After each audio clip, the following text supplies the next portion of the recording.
Hello, everyone, and welcome to the Trade Ideas Live Trading Room recap for Monday, September the 16th. My name is Barry Anderson, moderator of your trading room. Any questions you might have for me, you can use this email address. This is a link to get into our free room, 100% free. You do not have to be a member of Trade Ideas to be in our room. I open the room every morning at 9 o'clock Eastern Time. That's when I start to share my screen, get live on the mic. And one moment, please. Just want to check something here.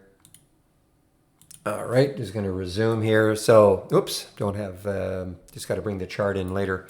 I open the room every morning at 9 o'clock. That's when I start to share my screen, get live on the mic, and I go up to 3:30 Mondays to Thursdays and up to 3 o'clock on Fridays. In the email you're getting, you'll see a promo code for 15% off either the first month or the entire year of a Trade Idea subscription.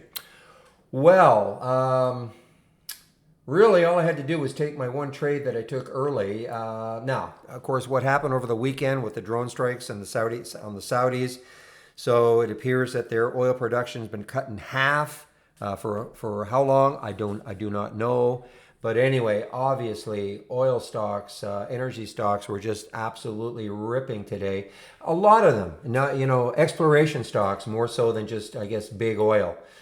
Let's just take a look at some of them that showed up on the watch list. Now, the watch list did not, oops, let me just get rid of this. All right. The watch list wasn't too bad today.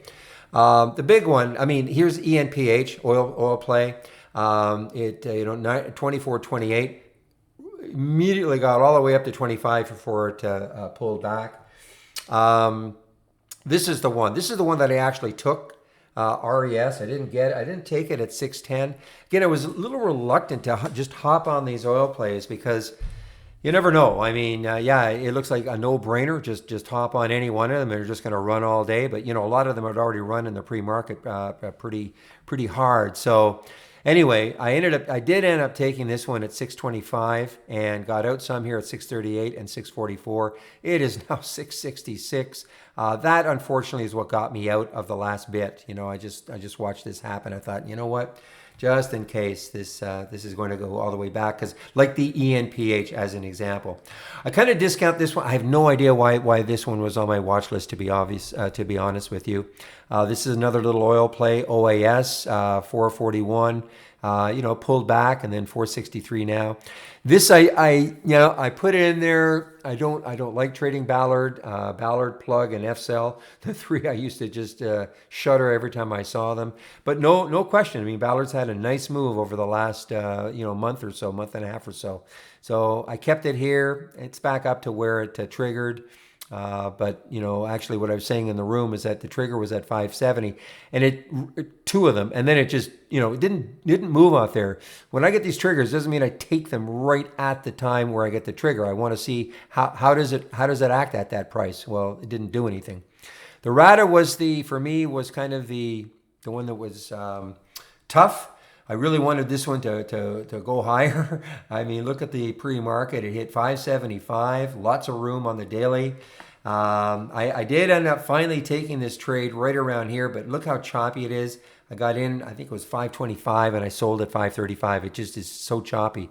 But you look at it on this daily chart, the weekly chart, and it's got room. But I just could not, find a way to hold on to it. It's just too choppy. I was really hoping that once it did this, that it would start to at least get, maybe to the 550s, take a look at that area right there, but it just didn't do it. The SEMG is a buyout, so that's why this one didn't move. And Canna was awesome. For a stock with 1.3 billion in the float, that really had a great move. There's 538, 569 now. The Maxar, this is one that has to be watched if it takes out 10. Again, there's the alert at 972. Not a bad move percentage-wise. If you look at the weekly chart, you're going to see exactly, look at this move that it could make if it really decides to take out 10. So this will probably make the watch list again tomorrow. And the Intelsat is just hanging tough. It's kind of a choppy one right around here, but it's got maybe $1 up to this level, maybe a little more if it can take out that 24. But if it can ever get through this level, then man, it's got $13, $14 until it gets up to that big resistance area. So all in all, the watch list didn't do too badly. I mean, the res certainly is one that I wish I had held on to. I just didn't hold on to it, but a great percentage move so far.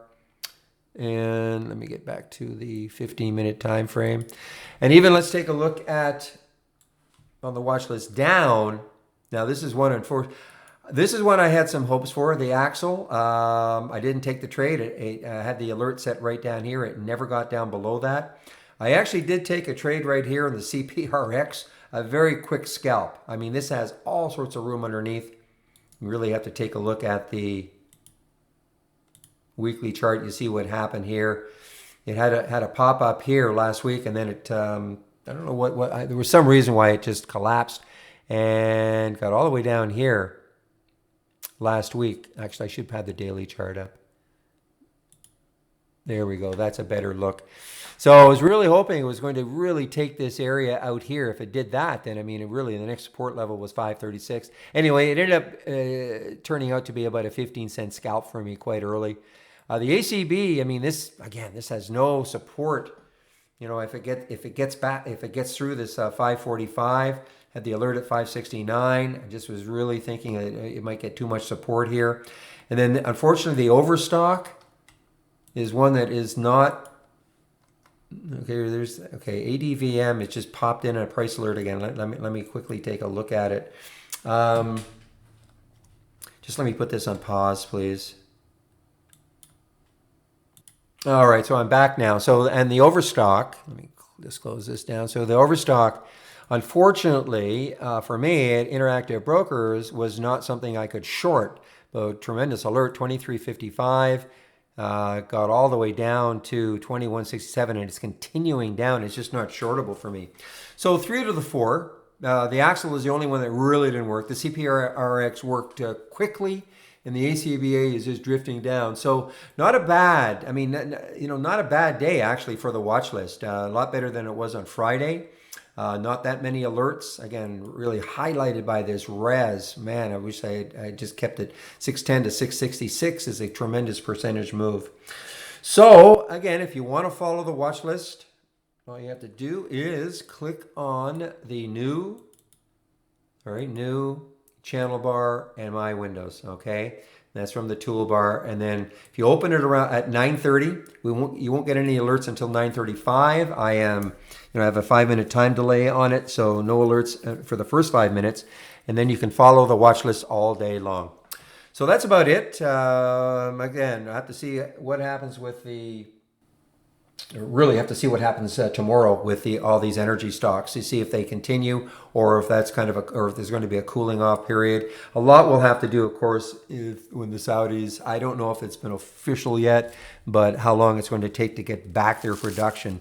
It's been cut in half basically, which I think I read that it's 5% of the world's production has been cut. So anyway, I'm going to get back into the room. So bring back the capture program. So if you have any questions for me, let me just close this down. Have any questions for me? This is the email address you can use. The link for the free room. I'll open it tomorrow at 9 o'clock Eastern. Hope to see you there. Bye-bye.